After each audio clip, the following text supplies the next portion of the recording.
Happy Sabbath. Happy Sabbath. Welcome. I'm going to, oops, I gotta share my screen first. Okay. Welcome to Pi Day. March 14th every year is historically celebrated as Pi Day because pi ever since now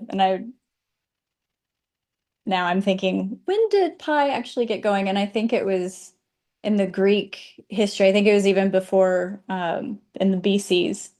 It was one of the very first mathematical concepts to really be um, fleshed out. And in the ancient times, as close as it could get. So it's an approximation of a circle's circumference. And I know today we're not going to be math heavy. This is just a little tidbit, just in honor of Luke's morning study. We're going to be learning something new for some of us, probably not for others. But pi is just it's a ratio of how to look at a circle. A circle can be just a unit circle can be anything. In this case today, I'm calling it the whole picture. So to understand pi mathematically, it's a ratio of the circumference to the diameter.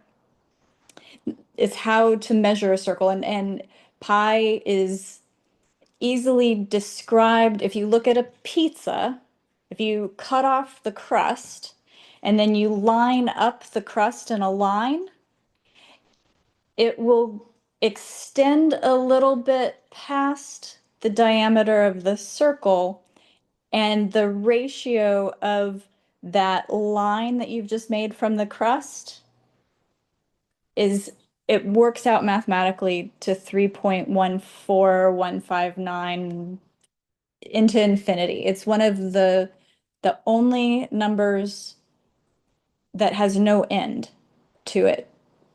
It still hasn't, I think they've plugged it into AI by now, and they still haven't found the terminal, like the last number. So that means that a circle doesn't have a finite number of. So how they originally started to measure circles was using lines. So I'm gonna draw it out. Back in the day, to measure a circle, let me get a better pen. To measure a circle, that still doesn't show up very well. Even tested these. Okay. Goodness sakes. All right. I'm going to show you on this. So to measure a circle, in ancient times, they tried to take straight edge lines to approximate a circle because they didn't have curved measurements. So the reason that pi is significant is because they found that you can take an infinite number of straight lines to make the circle. So what does that mean for us today? Because there's always layers of, I don't know, I always see how prophecy affects, or how everything is affected by prophecy. Within our own studies, within Daniel, we have prophetic math, 2300 days, the 1335. That's one of the things that drew me to Adventism, to the charts, was the numbers, was the math that they used in order to arrive at their conclusions. Now, for us today, we just see the whole picture. How I'm framing pie right now is that it gives us a perspective of the whole picture, the whole pie. Um, we have to take bites out of it in order to grasp the whole. So we need to form, in order to measure what we're doing, we have to look in infinite ways at the same picture in order to see all the perspectives. And this is the thing that I'm going to be honest that I've been struggling with the Sunday law. Um, I understand July 18th as the image of the beast. I understand through adultery, through the institutions, that there's a difference.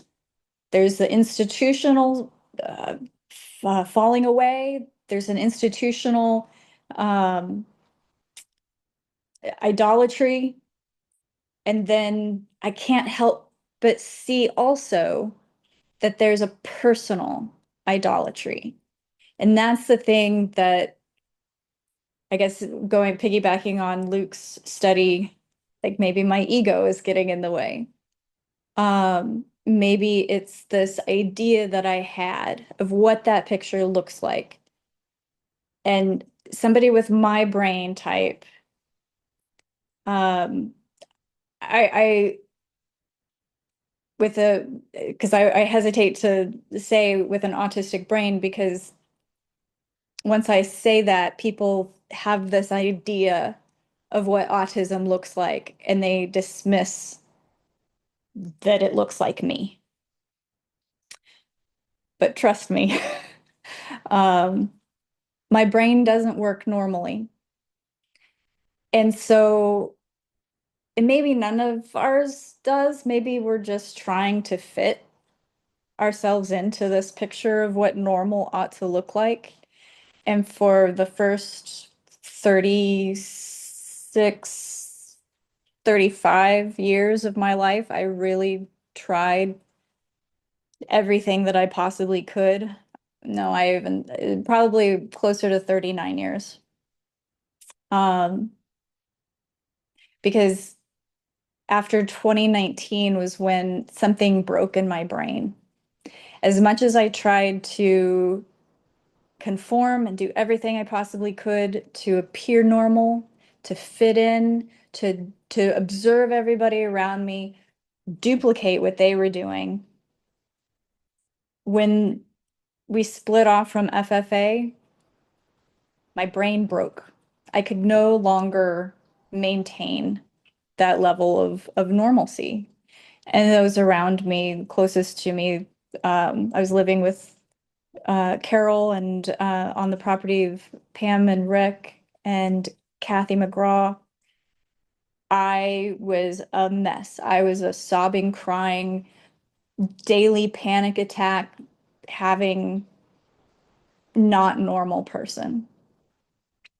And even the studies that I presented afterwards, I don't know if some of you remember at the Crebex and Glenwood, the amount of times that I would just be bawling during studies that I would be giving because I would be in full-blown panic attack.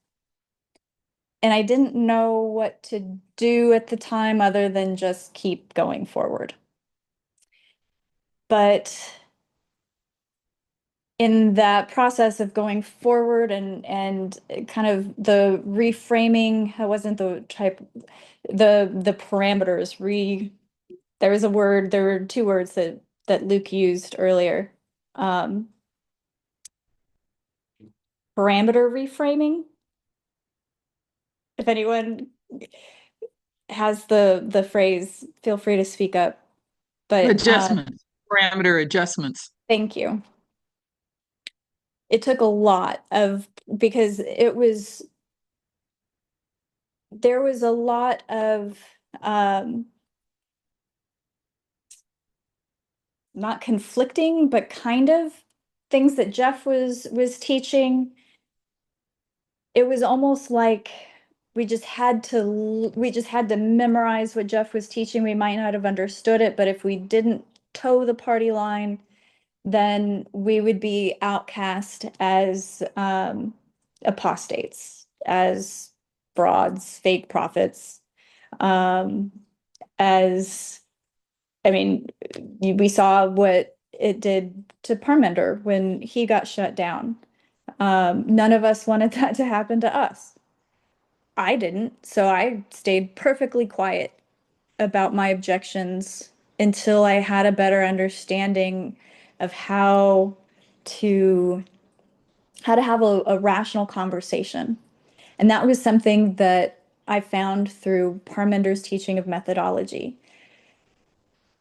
I couldn't quite grasp what Jeff was teaching without just rote memorizing what he was saying.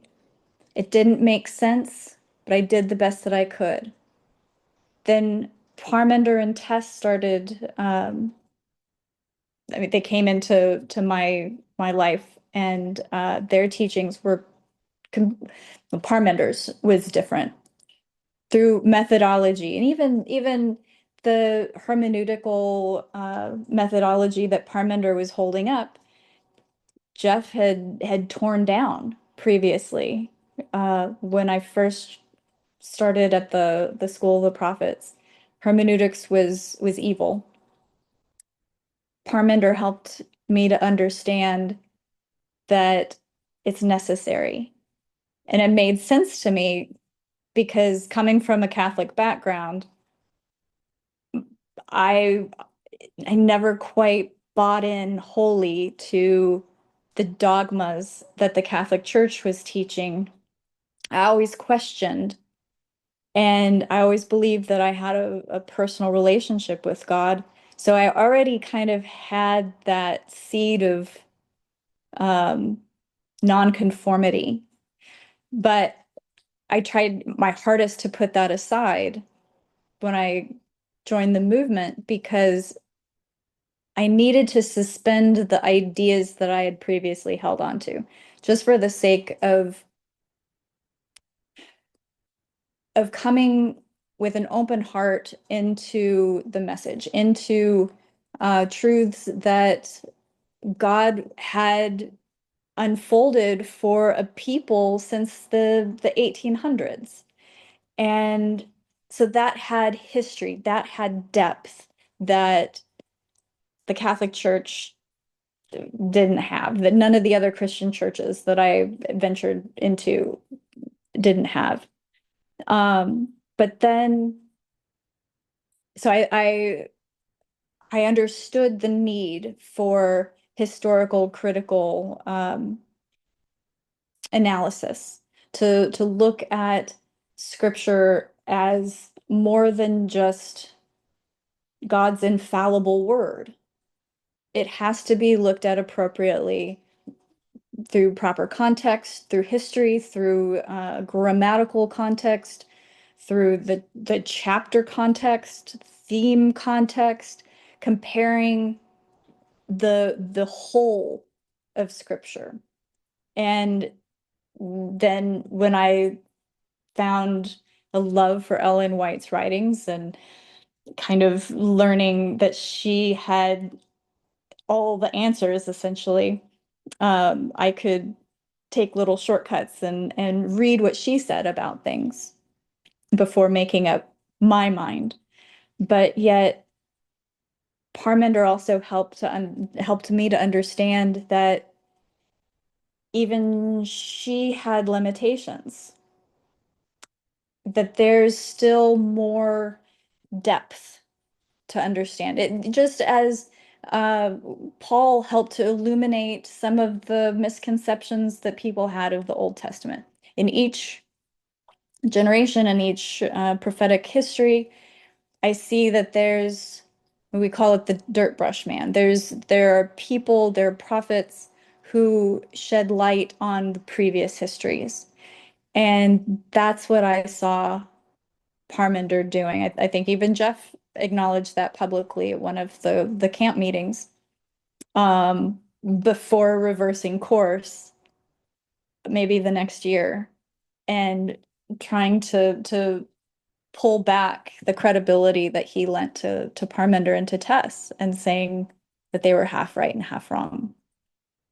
And it was that kind of inconsistency that, I know I'm not alone in this, because I've talked with several of you about how that made us feel during that time.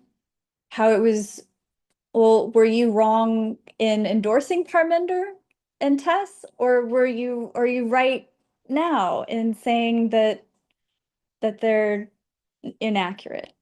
Um, it was that level of inconsistency that made me distrust. And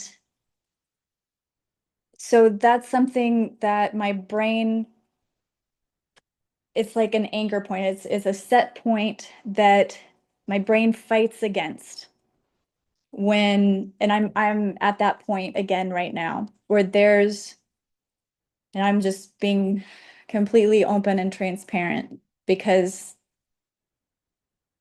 I really liked how, I mean, Luke stated it in the prayer. There's so many videos, there's so much content, and I feel wholly inadequate to even be teaching right now. But I'm also conditioned to not say no when asked. Um, so I just do the best that I can. But the this is all part of the process of getting to the whole picture, because I don't have to accept everything if I don't understand it, because one, that takes me back to my days with FFA, where I was just pretty much memorizing what other people were teaching, how they were seeing it. But it was the methodology that helped anchor my own understanding. And that's something that I think God wants for us to do, is, and anybody is welcome to interrupt and say their own thoughts as well. But I was thinking while you were talking, dear Alyssa, right this is, there, I, yeah, you said you might not be, I forget how you worded it, not wholly doing, inadequate. but yeah, there you go. Thank you. But you're better than adequate. This is terrific because I think I know I can relate to so many things you're saying. And I just wanted to say that for a long time, I was hearing in my head, be who you are. I kept hearing that. Be who you are. Because I was felt like you have expressed that you want to come in with an open mind and an open heart, and you try to suspend um, previous ideas, right? And it also too, I would watch them. How Elder Parmenter is so precise in his wording, and he's so measured. And then I would watch Elder Tess and how she could spat off all of those events, right? And I was aware of many of those events, but I never put them all in the order that she did. And I was just astonished. And when we were asked to teach, I tried to be like them. It wasn't me. But I thought that's how we were, they were our role models. And I've seen other people try to adopt different ways. I think I've noticed that in other people doing the same similar thing that I was doing. And that's what I hear you expressing, if I'm correct in my way of stating it. And that God, when He was saying to me, be who you are, He was trying to let me know that I have always been accepted. You, Alyssa, have always been accepted. We each have always been loved and accepted by God. And God's not trying to make me be like Elder Parmenter or anybody else. And I have some real idiosyncrasies, and I need my hands and everything to describe things. I can't get the right word when I want it, and that kind of thing. And I'm like, I take up a lot of space when I go somewhere. I spread out, and my handwriting's huge. And I admire people who can make small, tiny.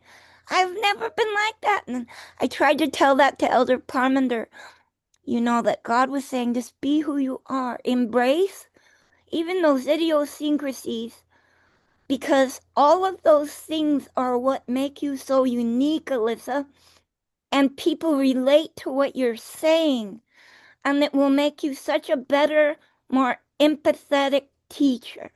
I hope I didn't make that too wordy. I try not to say too much. I don't know how to be as precise, but I hope you got the gist of what I'm trying to share. Thank you. And you actually bring up points that I've been thinking about as well with like, I don't think it's just a woman thing of being afraid of taking up space, because there are men that feel that way as well. So I think it's a person thing. Certain people, especially very sensitive people, we're very cognizant of the space that we take up of, and this is something that goes back to childhood PTSD, CPTSD, as it's referred to, that also kind of overlaps with autism and ADHD and being highly sensitive. There's talk about circles. I mean, autism, ADHD, highly sensitive person. Um, there's so many overlaps that my brain has that the question of who am I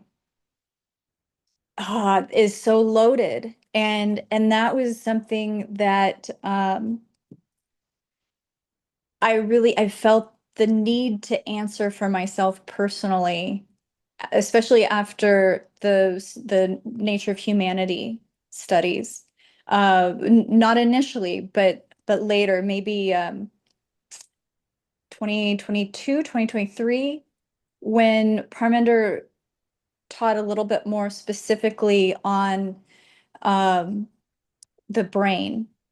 On I think he first opened that up, like the fast brain, slow brain, in 21, I believe.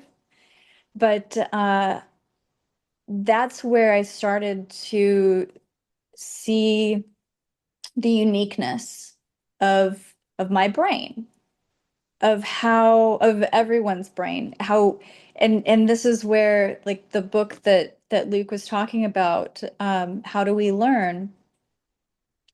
Or, well, that's not the name of it. How to Learn, How We Learn. Um, I'm a little bit different. I tried because I observed myself how I would think that I was on the right track with understanding something, and then nope. So I had to change the parameters needed to be reworked. I like, for an example, I was in kindergarten and everybody was being taught the alphabet. There were these big letters, colored letters above our coat rack, which was, so we all sat on the floor, and maybe about 20 feet in a diagonal angle was the alphabet written. I mean, like cards, big sheets of paper with the alphabet going across the wall. And I didn't see well beginning at age 6, 7, whenever I was in kindergarten. But I didn't know that. I just thought that it was normal, that everybody saw things very blurry. But it wasn't until learning the alphabet that I realized I'm seeing where the teacher is pointing, and I'm memorizing what everybody else is saying. So when the teacher would point, I wouldn't necessarily see what letter the teacher was pointing out, I would know the placement of their hand, and I could tell just by that. So I would recite the letter. But one day, I think the teacher caught on that I wasn't seeing as well, or something, because she tricked me. This one day, she put up one hand, but then pointed with another hand. And she said, "Okay, what's the letter that I'm pointing to with this hand?" And that threw me, because I hadn't developed that parameter, that skill for identifying at a diagonal angle. I had only identified from an upward angle. And that's when I realized that everybody else was seeing something that I wasn't. And so extrapolate that principle to today, and I've learned that there are 7 mountains, 7 heads, thought there were 7 beasts, that the 7th kingdom started at 1989, paralleling the start of the 6th kingdom at 1789, 1798. And now things are different. And that has shaken me, because I don't have a parameter. It's like the diagonal, because there are parameters that I have memorized, that I have set for myself, that the plain reading of Revelation 17 clearly shows that. Here we go.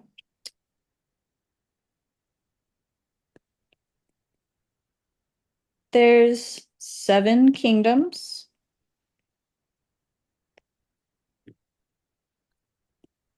which are the mountains, which are the kings.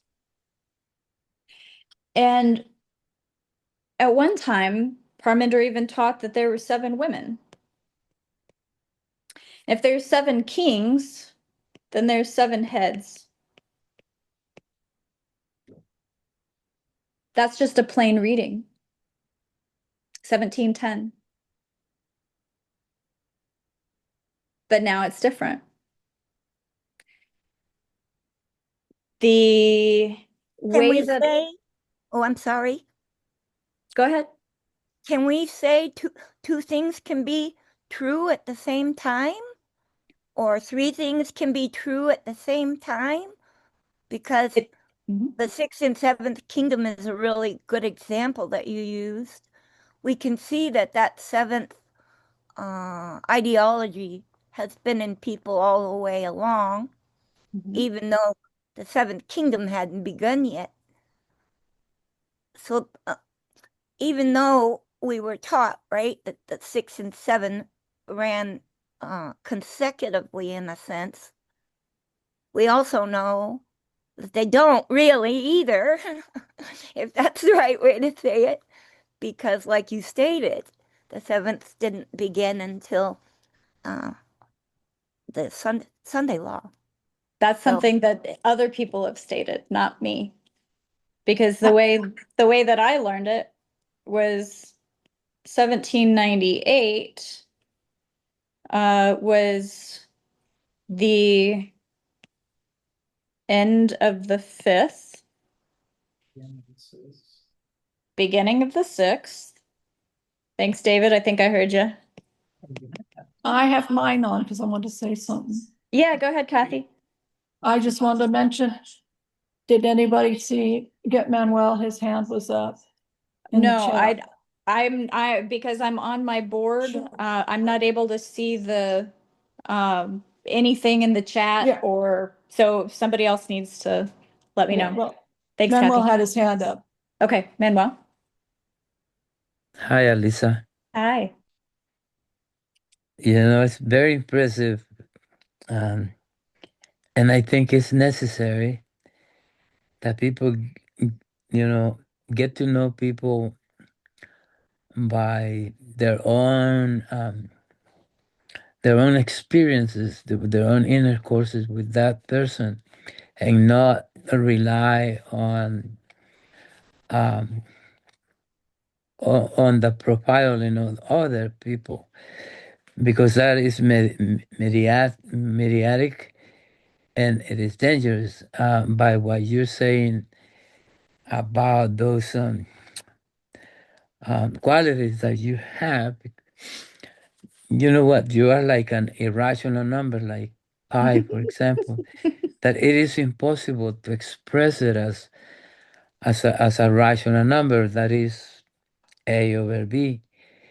No, it has to be expressed under the radical, the the ratio of the circumference to the diameter has to be expressed under the radical symbol, which is gonna be an irrational, never-ending Yeah. decimal. And so that's similar to what you are, and maybe many others that have never been diagnosed with autism. One thing that I notice is that most people that I know about this is that they are attracted to science. They are attracted to numbers, to mathematics, pattern recognitions, and they're very good at it. And also, what I have noticed is that they are very pragmatic, very logical, and that stuff is a quality that they become intolerable to other people, because they cannot associate in the same kind of level of understanding of things, because they see things differently. And sometimes I think, well, what maybe that's something that I've never been diagnosed with autism, but I noticed that I have some my behaviors. You're gonna hate me if you don't know me, because I don't have filters. If somebody does something to me, I am very I react with the emotion of a 5-year-old kid, and I now refrain myself for being vengeful. But in my younger years, I would not stop myself from beating up anybody that mess with me. And we know that this is human nature. The lower powers have been like, but um, this is very important, Alyssa, because I have misread people in the past, but now I'm more careful, because of your situation and maybe mine. I don't know who else, but I'm thankful that you touch on that. It is beautiful, and it's helping me a lot. Thank you very much. Thank you for saying I'm like an irrational number. I like that. But and I think that's one of the things that Elder Tessa's letter to us all in 2023, her video, it started out as a video to us all. If she didn't put that out, telling about her journey with autism, I don't think I would have considered it for myself. And then the letter that she put out last year, maybe 25, 24, that explained even more. It felt like she was putting a lot of words to my experience as well. Just struggles anxiety, panic attacks, being sensitive to what people would be thinking, reading the energy coming off of them. I mean, these aren't things that she explicitly stated, but those are all things that add up to anxiety, for me, and maybe for others, autistic people as well. But I'm saying all of that to say that I hope that there's more compassion that we're able to show each other, ourselves in particular, because I'm not the only one. And I really appreciated Susan speaking up last night during Pedro's presentation, um, because there's just a lot of new information. And as idyllic as it is to want to believe that we're all in unity on material, we're not, at least not from my perspective. And I don't think that's a bad thing. I think that that indicates that we're not in a cult. I think that that indicates that we're doing our job of thinking. Now, the something that you said, Manuel, about having difficulty studying with other people, maybe that's not exactly what you said. That was how I interpreted it, because or maybe not studying with other people, but gleaning, understanding, learning from other studies can be challenging, but it's also essential.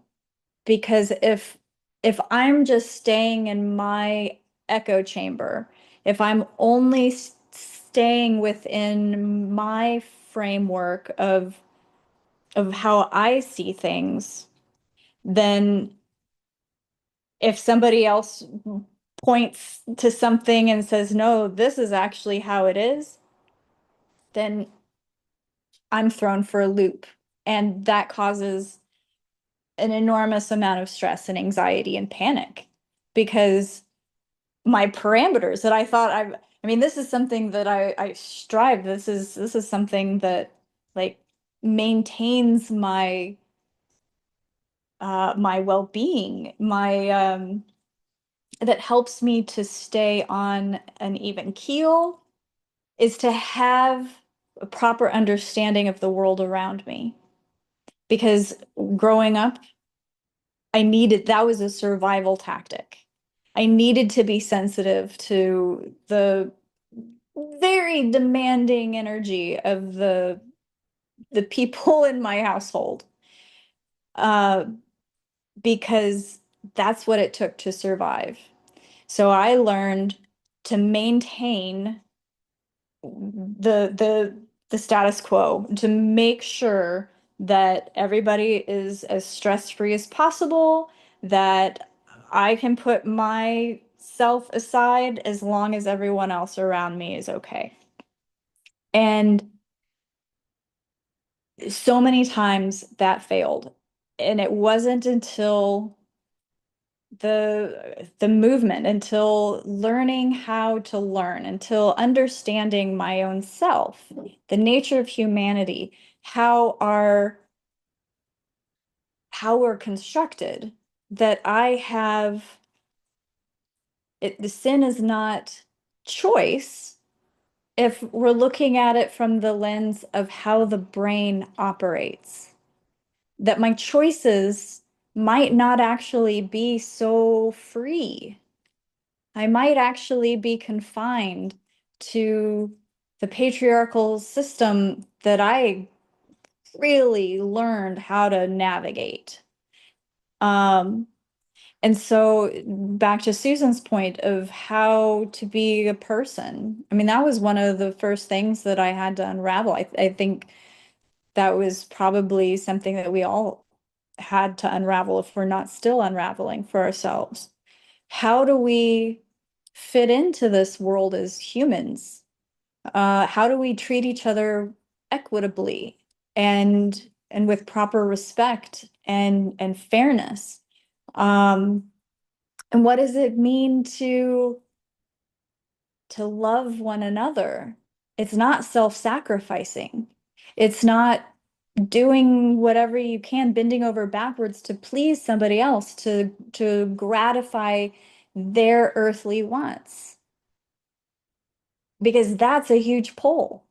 Seeing people struggling in the real world causes a lot of inner turmoil for me, for sensitive people. And if I were to continue to try and calm those people, to ease their tension, to give them what they need, I'm burning myself out. And I did that for decades. And I repeated that with FFA. I I set my whole personality aside to become who I thought you all would be accepting of, who God would be accepting of, who the Pippingers would be accepting of. And that was probably the biggest reason for my panic and anxiety and year of sobbing after from 2019 to 2020 of how did I let myself do that again? And it's been a process of unwinding those survival mechanisms of understanding these are the things that served me well as a child. They're causing me problems now as an adult. So had my parameters have had to change.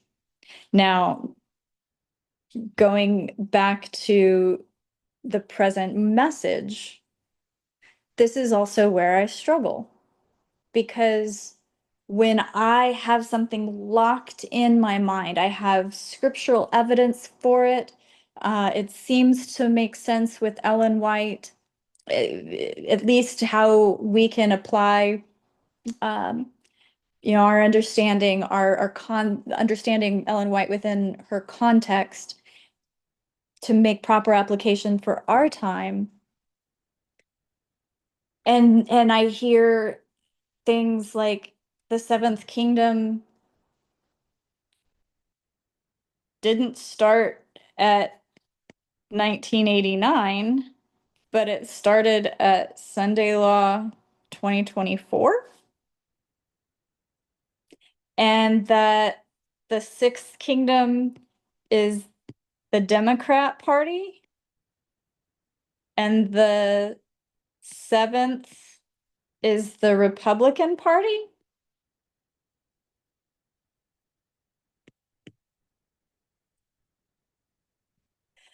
It takes me time to process these things and to square them. And I know I'm not alone. I'm just maybe vocal about it. Because I want to figure these things out. Just like my struggle with understanding July 18.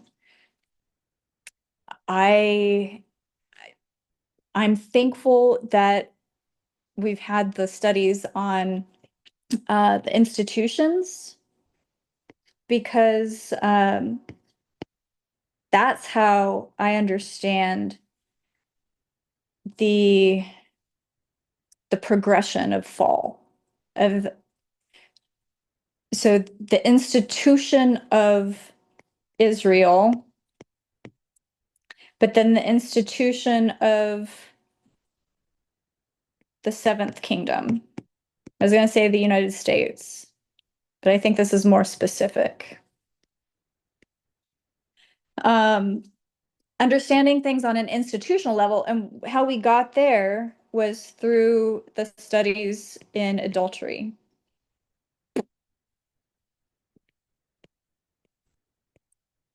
We can have adultery on an institutional level.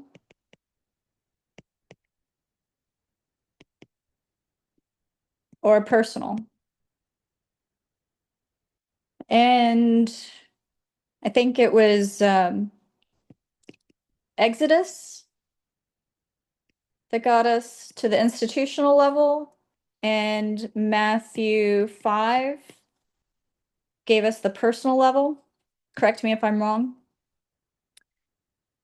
But that is what helped me to understand July 18th being like the significant thing for like this is where Revelation 17, the resurrected beast, can clearly be seen. But just like 1798, the rise of the sixth kingdom started before 1798. And it's been taught a lot that the sixth started to decline as the seventh was coming up in 1989. Yes, it culminated. The Sunday law is where the seventh sat on the throne, as I've come to understand it. The image of the beast was created. The people were made drunk. So that's where, and even further with the institution, the United States has the Electoral College. So that's, from my understanding, how it took away the significance for the people, the individual, because the institution was now dominating, was now making those decisions. They were making the people drunk on the wine of their fornication because church and state, culture and state, MAGA and state had come together. Trump and state came together. Alyssa, Go ahead. Susan posted a question. Yeah, thank you. I didn't want to interrupt your talk, so I sort of just posted it for anyone to answer. Yeah. But Alyssa, since you're so gracious, can you remind me what the scripture text in Exodus was for the institutional level? Understanding? And maybe, so that's what I recall Elder Parmenter putting up. There were like 5 different, but I think Exodus was the first one. Yeah, Gloria put in Exodus 2014. I think Victoria put in 1420. So, yeah. Because Exodus 20 is where the 10 Commandments are laid out. And that's what we got our, oh yeah, that. So it's 20, and the reason that I remember Exodus 2014 is because 2014, the year, was the Sunday law for the priests. Wow, thank you. Yep. But because the 10 Commandments are given to the people, the whole of Israel, as they're coming out of Egypt. They have come out of Egypt, fully out of Egypt at that point. So God had to give the law to the people as a whole. It was given individually to Moses, but then Moses was charged to give it to the whole of the people. So that's my reconciling with that concept. Please interrupt me, anyone, if I have the faulty understanding of that.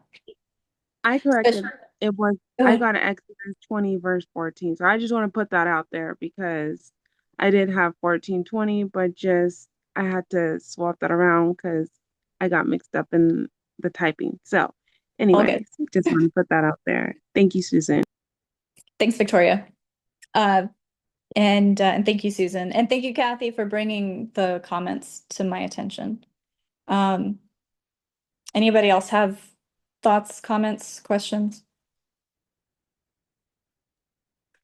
I will Linda, say that Aaron had a question. go ahead, Kathy. You're doing it. Go ahead.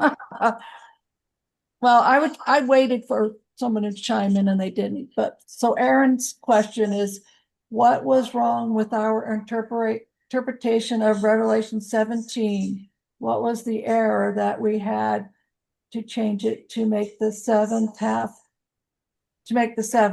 of America? Does that make sense? I don't know. Yeah, so what I think he's talking about is the seventh being half of America being the Republican Party. Because before it was the whole. We were understanding Revelation 17 that the beast was affecting the whole of the United States. And this is how I see it as well, because it wasn't just the responsibility of the Republican Party to maintain guardrails. It was the whole of the United States.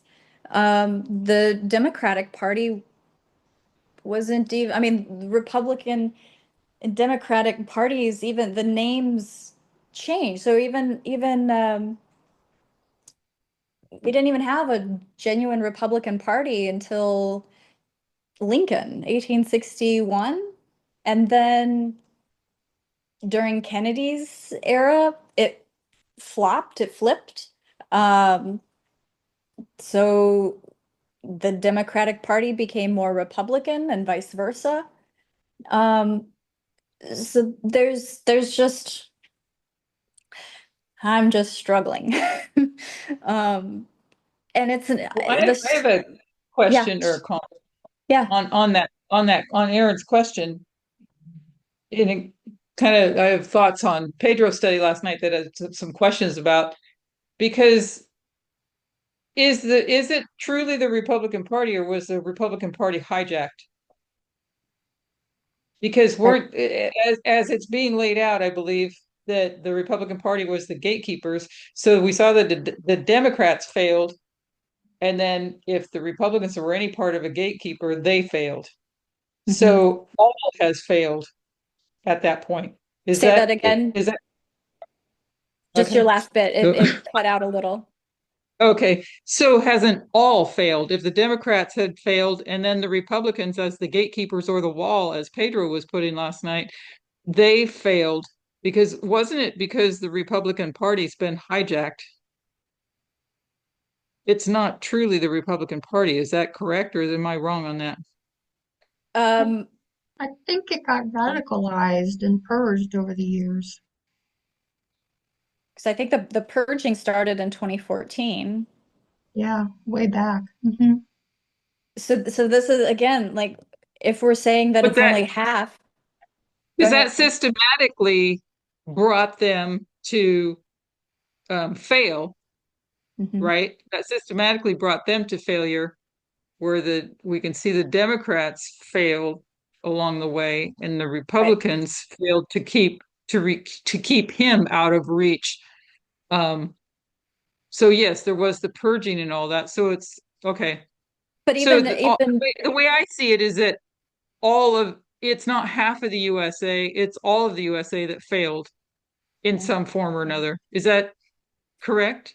that's how I see it. Correct. I don't know if how we define correct. I would agree with that, Elaine. Yeah, I would agree that both Democrats and Republicans failed. And you Failed, yeah. notice that there's a correlation. 2014 was not an election, and that, also that's where the purging started.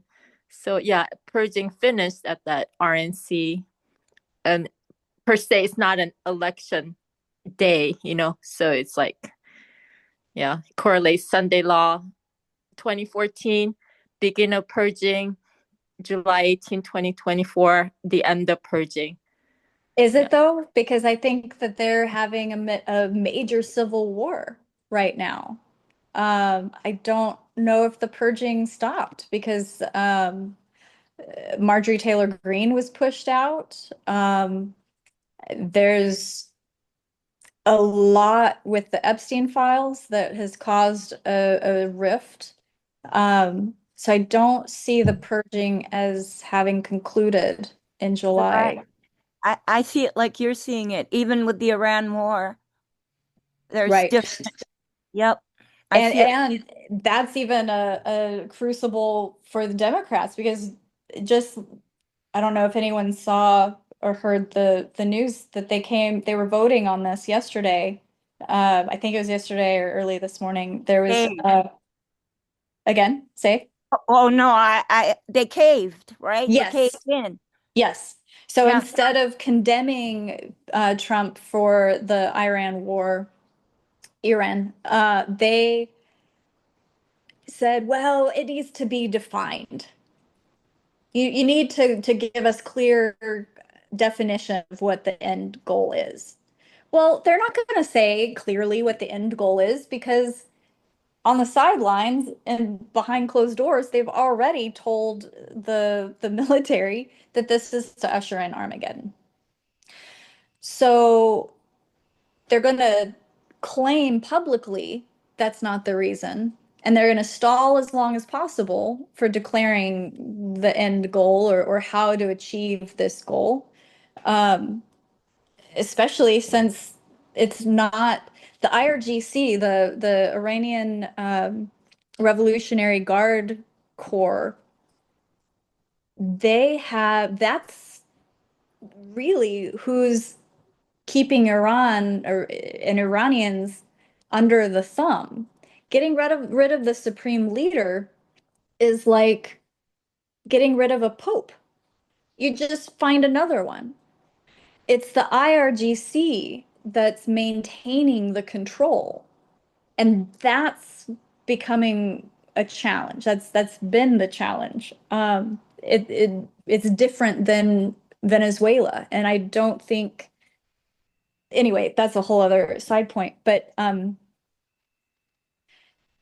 it's actually interesting because oh, go ahead.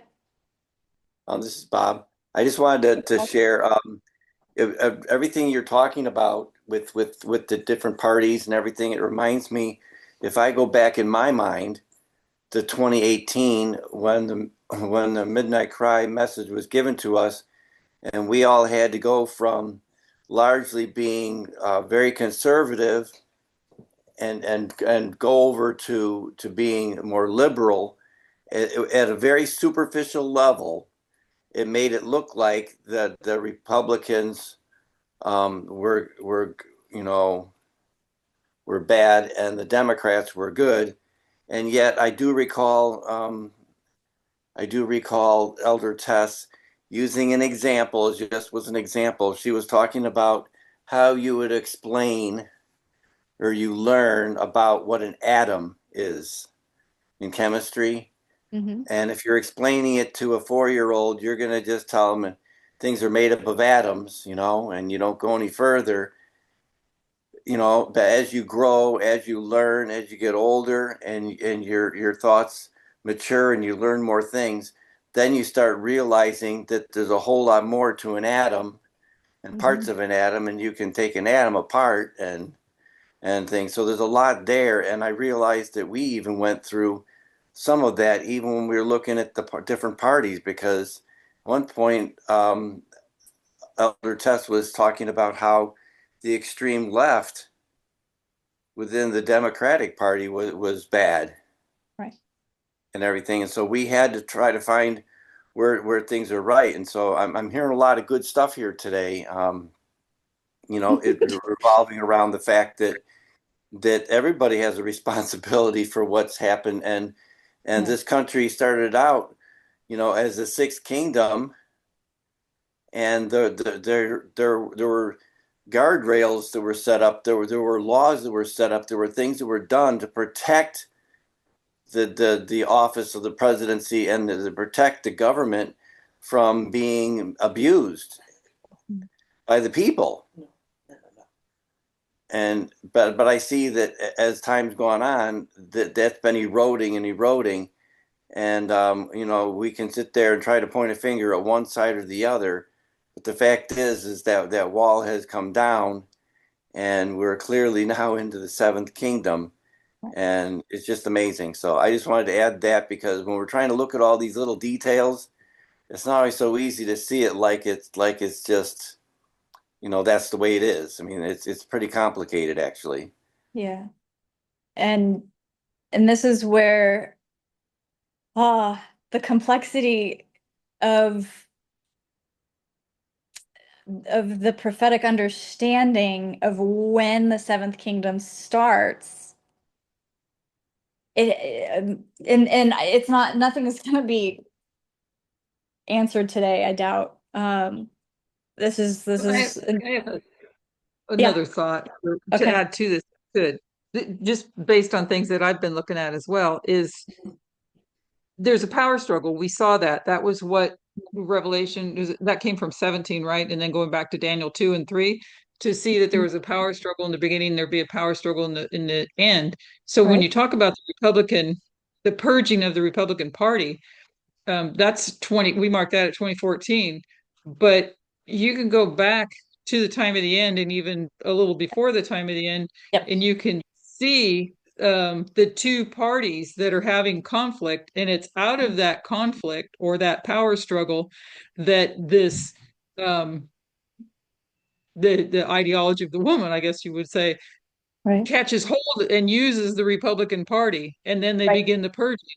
So when you look at the Democrats, Elder Test did a study about Biden and compromise, and there are times where compromise is good, and yet compromise can also bring about a lot of problems. It was compromise that brought about the Fugitive Slave Act. Right. So that was a failure on the North in that case. So you have failures of the Democrats that failed to they with their compromises, they failed to restrain what was happening with this far right development that eventually became the Tea Party, and now they by Republican, but they're not really what a Republican would say Republicans are. I don't know if that makes sense. I think so. Even so, I liked your comment about the time of the end, even before, because 1989 with Reagan and the moral majority before that, Heritage Right. Foundation before that, Right. 1973, the Heritage Foundation began. That was who ushered in Project 2025. So there's just too many, and when the Democrats had the majority, during the times that the Democrats had a supermajority, they had the presidency, House, and Senate. What did they do with that power? They did not codify Roe versus Wade. They just said, okay, it's settled. The 14th Amendment can prop that up, as well as marriage equality, as well as interracial marriage. Um, these are all things that are being clawed back now, that have been clawed back the last several years. So this is where I struggle to see the Democrats as a good party. I mean, even thinking about who I'm going to be voting for this next election. Well, you think about it this way, if you have a party that does a lot of compromising, which can not be a bad thing necessarily, but if you're compromising with, say, a bully, Right. a bully is just going to take 10 steps more forward. They're not working with compromise, they're taking advantage of your compromise. Right. And eventually, the Democrats fail their part, and then finally, the Republicans failed their part. And That's how I see that very clearly. It took a while, but for the image of the beast to be held up in July, I see that very clearly. I see that as an institutional failure. Yes. That made the people drunk. So even the people voting what power did they really have with the Electoral College? I mean, that was the reason that I stopped voting in 2000, 2001 with 2000, Bush v. Gore. That was my first uh, election to vote in. And I became so disillusioned because the Electoral College and the Supreme Court ruling. It's like the people don't have a choice. They don't have a say. It's up to this broken institution. And so maybe that's a reconciliation. Maybe that's how to square this circle of seeing the institutional failure making the people drunk. So it negates November 5th entirely in that regard. Do I still see the people having, because there's other stories besides Revelation 17, because we know that we're all going to be judged individually. So how to reconcile that and knowing that voting is a clear statement to the world, to God, to ourselves, that where we stand. Are any of us going to vote Republican? No. But does that mean that there aren't good Republicans? That there aren't Republicans out there that do the good things for their neighbor? If you parse out and what that means on a institutional level, that answer is no. No Republican can do good by their neighbor because they've already enslaved, domestically enslaved women, taken liberties away from their bodies,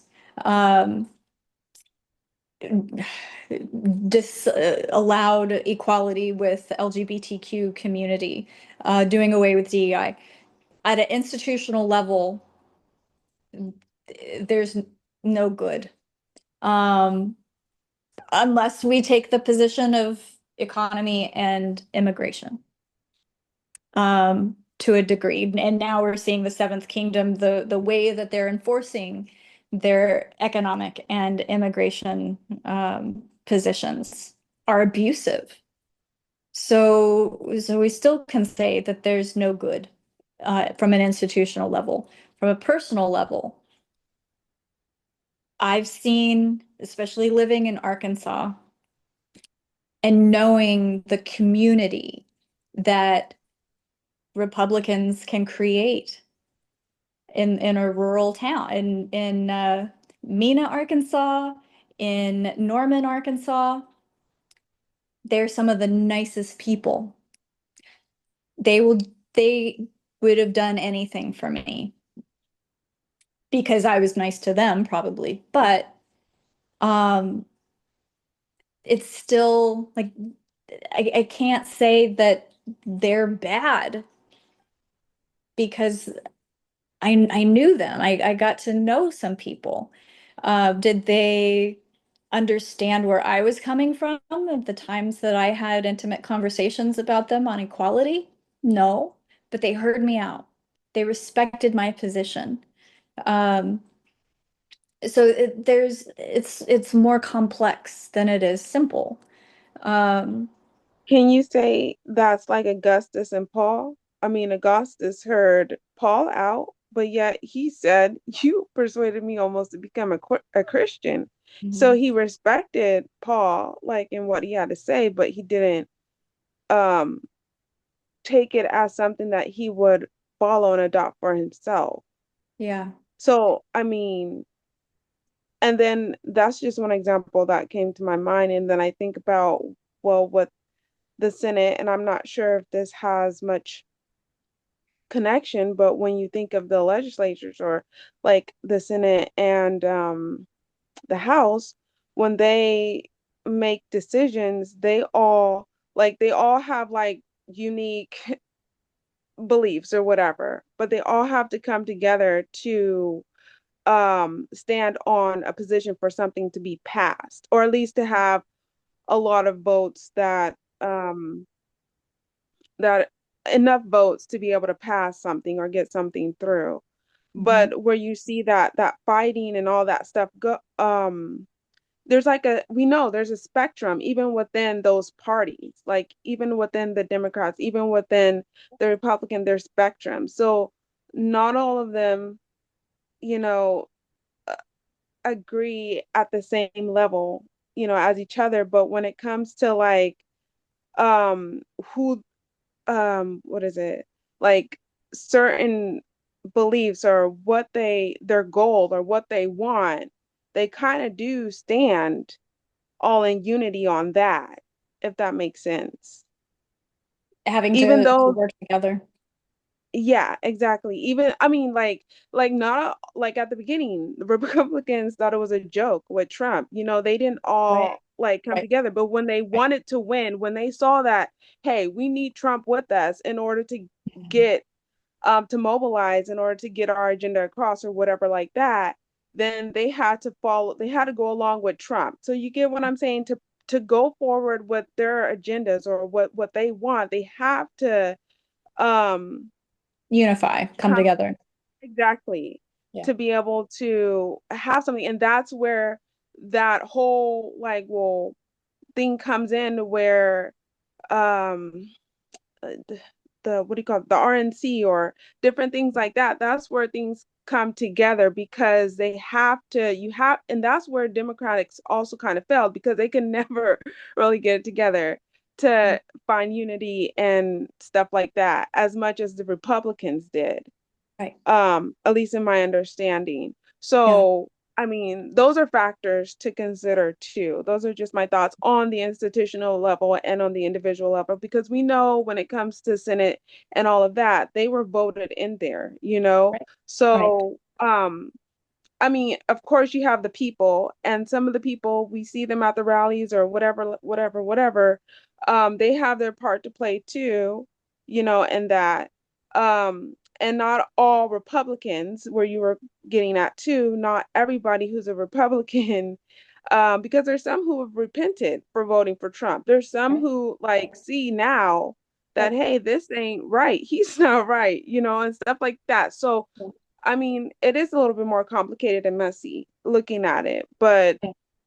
there's all these factors that contribute to how decisions or things go forward. You know what I mean? Yeah. So, Thanks, Victoria.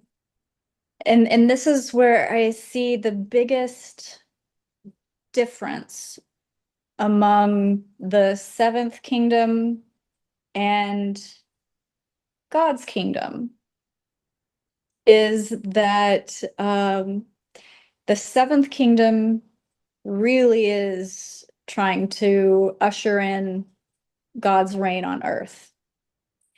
And so we've got the seventh verse, God's call that the stone, right? Um, Kingdoms. I don't even like that word though, because king, but there's more than kings. Anyway, so the seventh trying to usher in God's kingdom.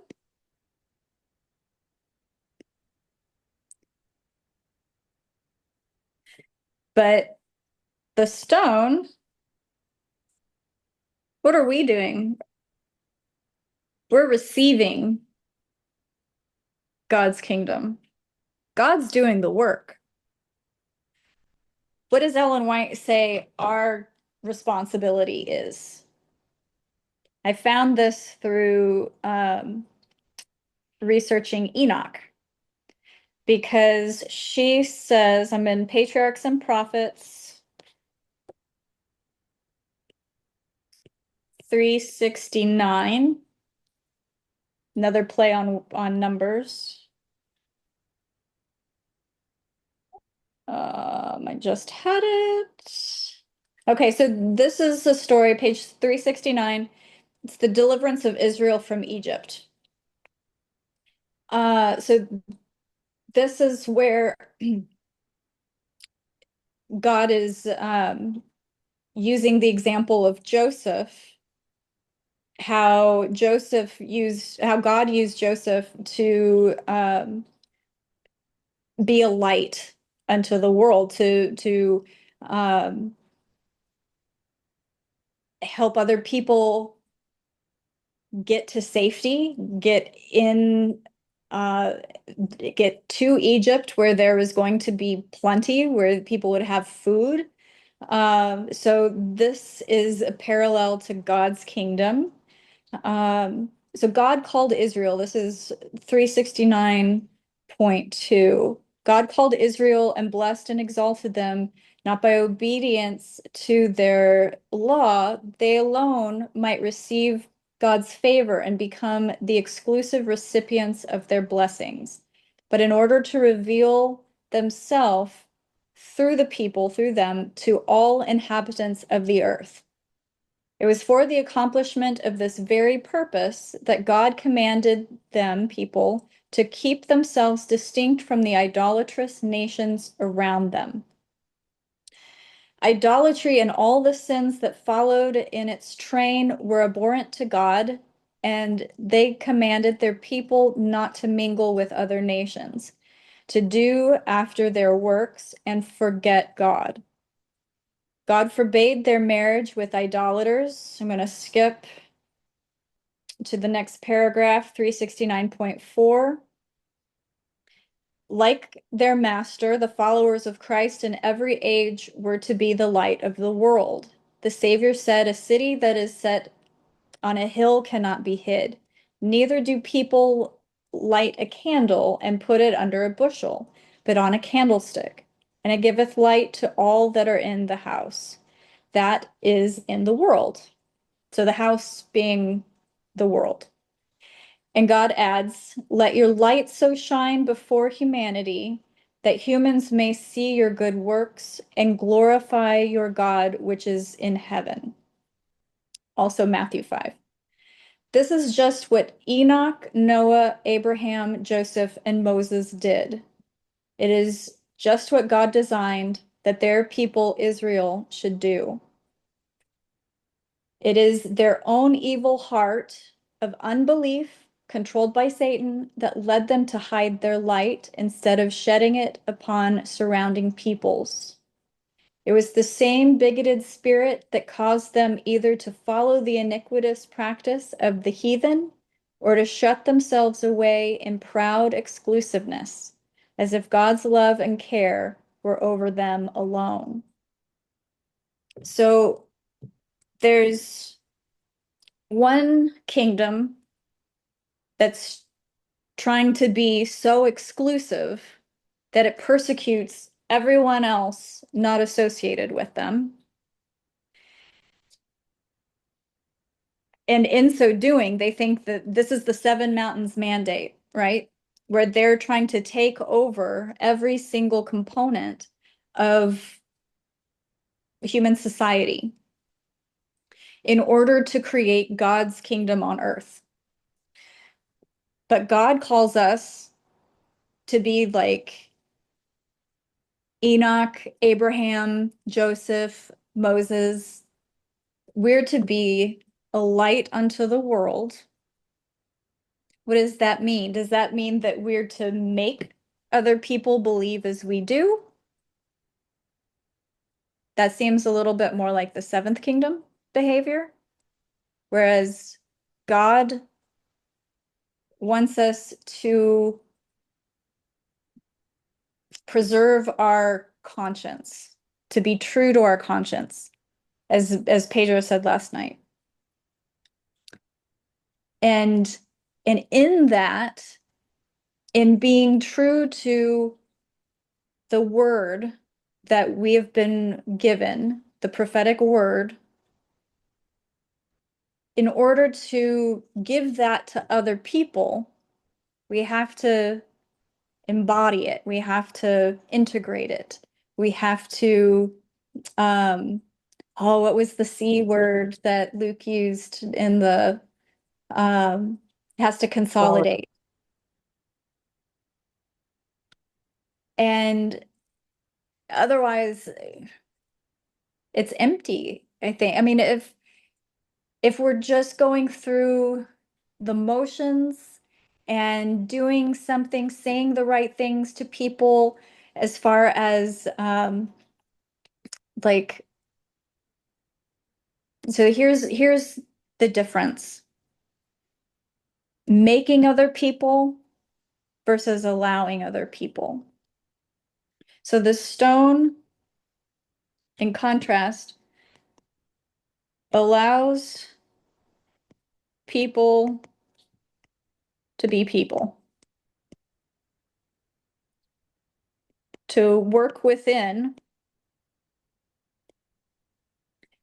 our parameters,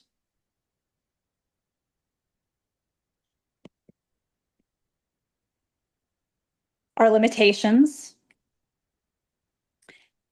Amen. and God uses us.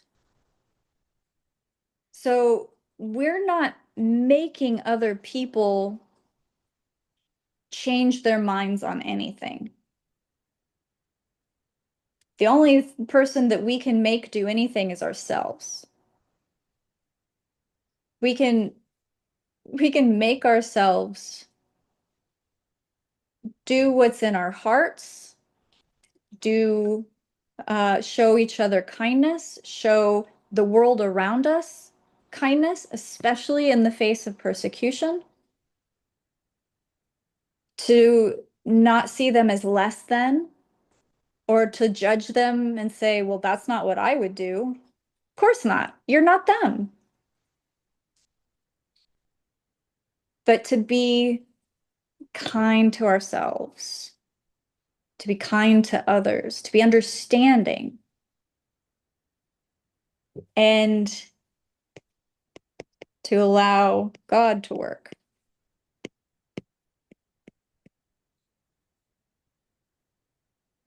So I guess mainly our job is to not get into God's way, to work with God. And I think the struggle is a part of that. As long as we're struggling to understand, I think that's working with God. And maybe that's why we're kind of wondering what's our purpose as a movement? Aren't we supposed to be shouting off rooftops, we're light unto the world? Isn't that meaning that we're to be a beacon? We're to put videos to the world that how different we are from the seventh kingdom. And that's where I think God has such a plan to let us know when is the time for public evangelism and when it's not, as well as getting ourselves situated first. Just like, Hey, Alyssa. yes, go ahead, Francisco. Um, I remember Elder Parmenter talking about the Bible and calling it a book of examples. Yeah. And I think this is my own thoughts, but I think that we're supposed to be an example as well. Mm-hmm. And if we are an example, people don't need eyes to see that because of how you are, how you are as a person comes through. Even if you were blind, a person can perceive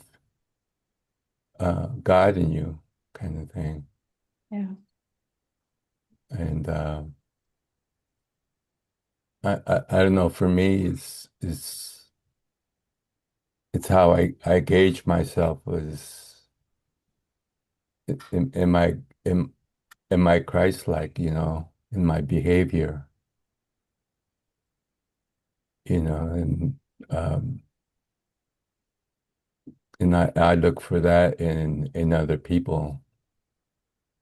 Are they behaving like Christ would, kind of thing. Yes. And if you allow me an observation, I see that behavior in you. So, Oh, and wow. I think that's what you have to strive for as a follower of Christ, to be Yeah. Christ-like. And it's something you don't have to say. It just comes out of you, the things you do, the way you interact with other people.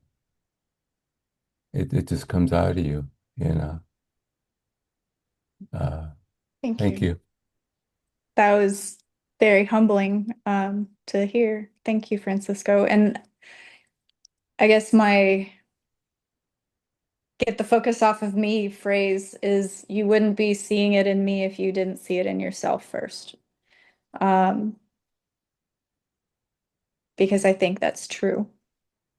And I think that we're all here, a part of the movement, because we strive for that with ourselves, with each of us. We want to reflect the character of Christ. Um, Alyssa, Go ahead, Bob. I just wanted to add just in coming in congruency with what Francisco just said, our purpose, when I look at our purpose, I believe our purpose is to be faithful witnesses of God's divine power being manifested in our lives to those who are in our sphere of influence, you know. Thank you. Thanks, Bob. Okay, so I'm at time, but I actually found the quote that I was searching for as I was reading before Patriarchs and Prophets. There was another phrase that I was trying to look for, and I in my search I lost track of the Patriarchs and Prophets, but I found it in a devotional called oh OHC, Our High Calling, I think. Um, it talks about our character. Goes back to Enoch.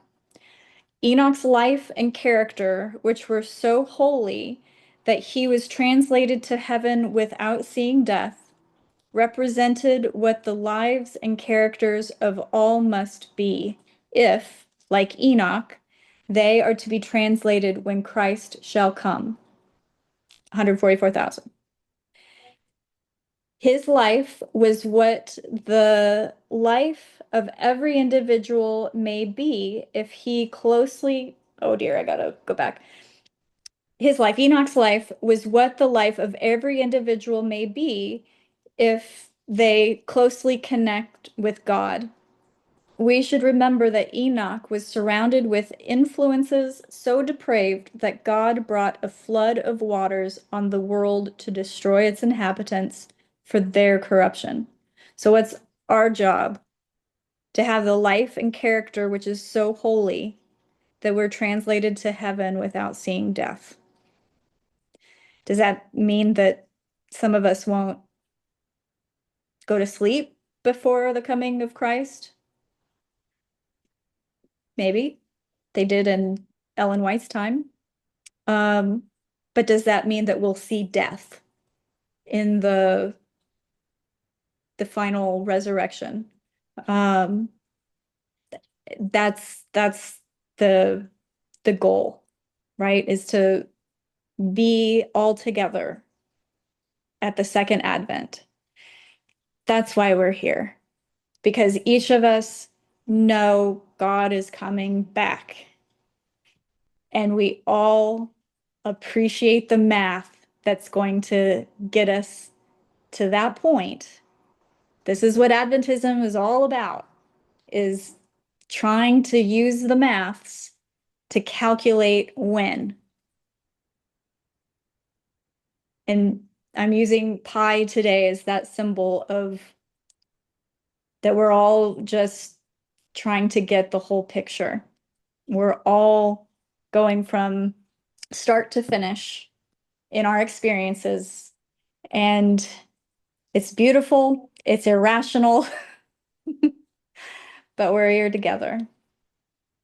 Thank you all. It was a blessing. I'm 4 minutes over time, but if there's anything.